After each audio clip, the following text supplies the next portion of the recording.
Hi,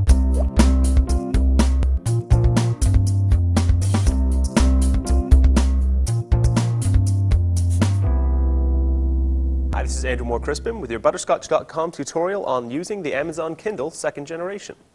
We're going to pick up where we left off with our hardware tour by taking a tour of the software that runs the Kindle. Now we're going to turn on the power switch, which we showed you in the previous episode. Now you'll see the screen will flash black, and now we're presented with a new screen. Now this is the default screen for your Kindle. If you'd been reading a book, it would pick you up where you left off on that book, but by default it will take you to this home screen. Now we can go to the top of the page. As you can see here, we're looking at a listing of all the books that Sean has on his Kindle. We're looking at page 1 of 2. And we can also see up here showing all 14 items that we have on the Kindle. So we can use the joystick to navigate up and down and select what we want to read by pressing the button in. However, what we can also do is if we had many books in our Kindle, we can actually choose how we're going to sort them. So we go to the very top here, and we can see showing all 14 items. We can navigate to the right by pressing the joypad to the right.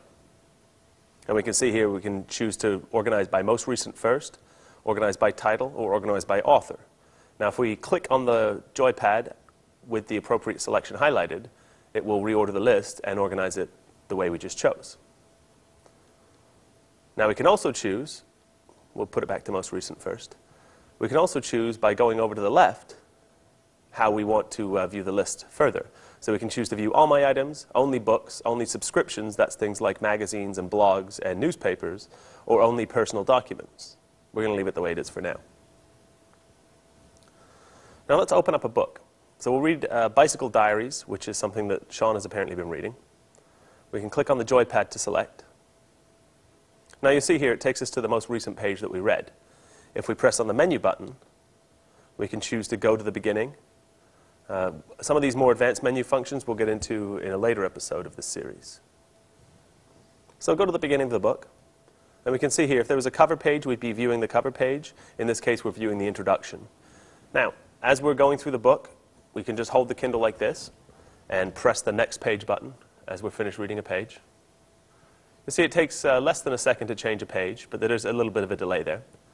So as we continue reading, we just continue clicking next page. We can also go previous page by pressing this button here.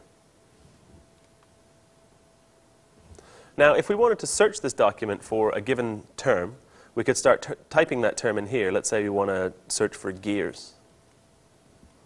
We just use the QWERTY keyboard, and then as soon as we start typing, the search box actually comes up. We can hit enter, or we can highlight the find icon here and press with the joypad and press the joypad in to select. Now it'll give us every instance of the word gears or gear in this book that we're reading. And anytime we can select the location that we want to read, or we can just hit back to go back to the page we were reading. Now in the menu item here, you can see we can shop in the Kindle store, which we'll get to in a moment. We currently have the wireless on. We could also choose to turn that off. We can go to the cover page, which will be the cover of the actual book. We can view a table of contents and navigate that way. So that's an overview of the software on the Amazon Kindle 2nd generation. Remember, this is a multiple part series, and be sure to watch all the parts.